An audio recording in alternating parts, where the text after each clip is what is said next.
Hi Budget people, welcome back to another video. My name is Budgeting Daddy UK. If you're new to my channel, welcome to my channel. If you're a returning subscriber, then welcome back. So in today's video, I'm going to be doing budgeting for beginners.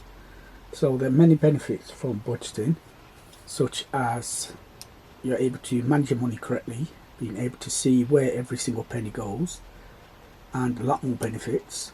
So today I'm just going to go through the very basics of budgeting. So the first thing you need to do is understand the amount of money that's coming into your bank account every month, and understand all the expenditures that are going outside, such as fixed expenses and variable expenses. Understand the amount of debt that you're currently in. So list all your debts from largest to smallest, with the interest rate on there, how much is outstanding as well, as stated by Dave Ramsey. So I'm just going to go through a typical example. This is not my personal one, but it's just an example for illustration purposes for this video. So let's have a look at the income for this particular one. So income for this one, let's say it is £3,000, just to keep it simple. So the income coming in is £3,000 per month. And then from that £3,000, so £3,000, that is after tax and everything, all the deductions. So £3,000 is what comes into the bank account. Next, what we want to do is list out all the different fixed expenses. So this is stuff like mortgages, for example, which will be fixed. Next up we have council tax, which will be fixed for all the different months in the year. Also could have broadband as well, which is fixed. Broadband. Also could have home insurance.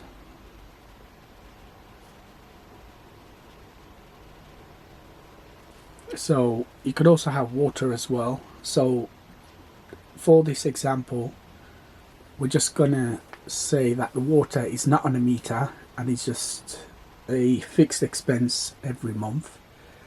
I'm not going to put gas and electric down in the fixed. I'm going to put that in the variable expenses, as those will change depending on the amount you use.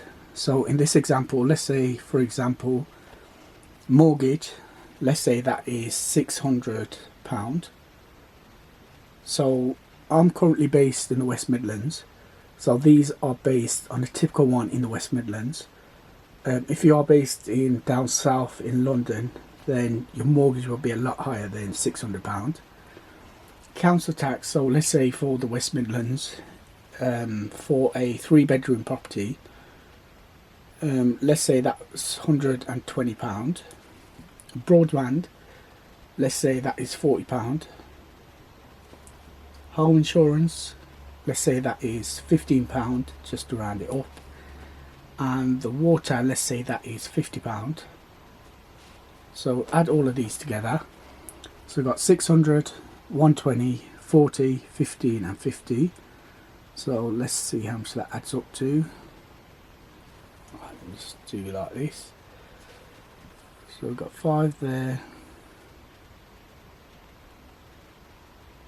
8 there,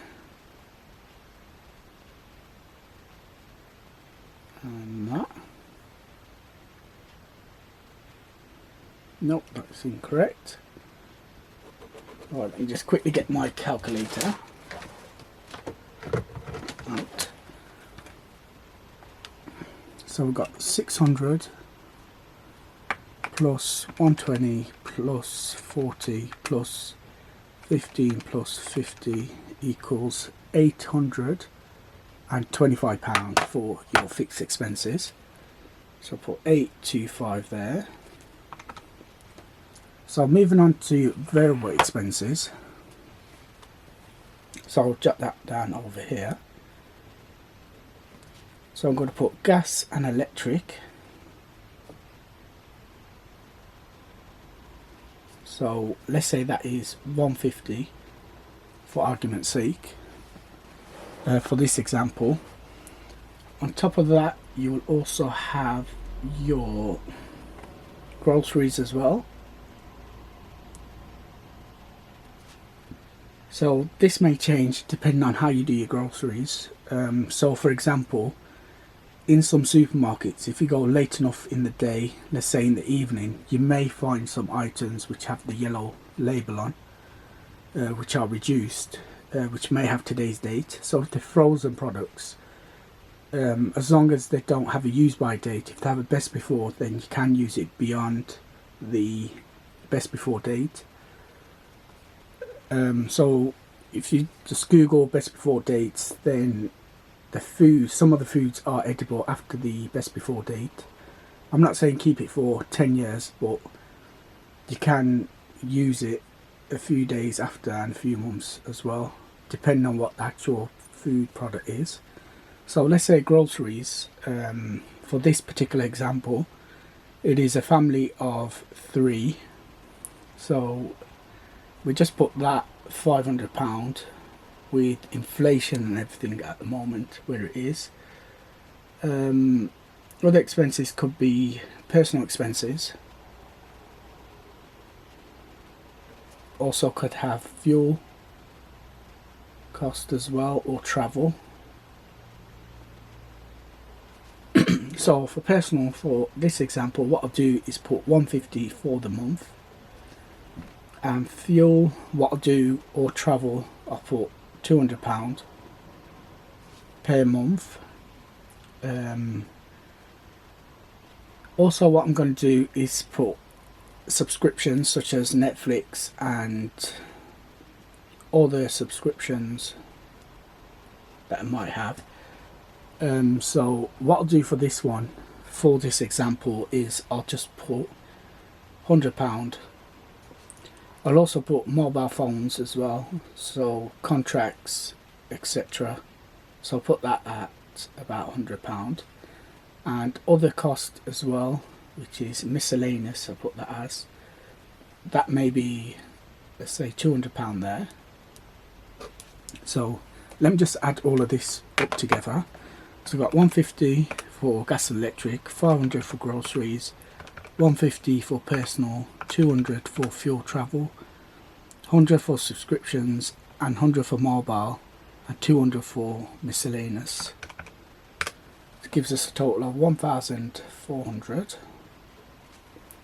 So we'll get that 1,400 and add the 825. So both of these together add up to £2,225. So take that away from the 3,000, which leaves us with £775 for the month. So from the £775, what you do is, if you got any debt, you'll take away your debt repayments every month from the 775. So for this example, let's say the person has student loan debt. This will be taken out from the pay. So from the 3,000, that's the net pay. So if the person in this example gets paid, let's say 4.5 grand a month, and then from those deductions, a student loan is already taken out from there. So it's automatically taken out from the pay. So let's say student loan, let's say they got 6,000. Because I know student loan at the moment is like something stupid like £8,000-9,000 a year. And if they got any credit cards as well, any car loans or any other debt, so all you do is just list all the debt here, put the amount outstanding. So this is the debt outstanding. So let's say student loan is £2,000, credit card debt, let's say, is £1,000, and outstanding is 800. Car, let's say £15,000, and outstanding is 7,000. So just list your debt from the outstanding amount from large to biggest. So in this example, it'd be the car one first, followed by student loan, followed by the credit card. So I'll just label these 1, 2, 3. Then what you do then is have another column here with the interest rate on it, and you just list the interest rate there. So let's say, for example, student loan could be, let's say, 8%. Credit card, let's say that's 4%. And the car loan, so let's say that is 18%. So then again, what you do is label them 1, 2, 3 and the interest rate as well. So in this example, as they've got £775 left for this month, what they can do is use majority of that money to start paying off their credit card debt.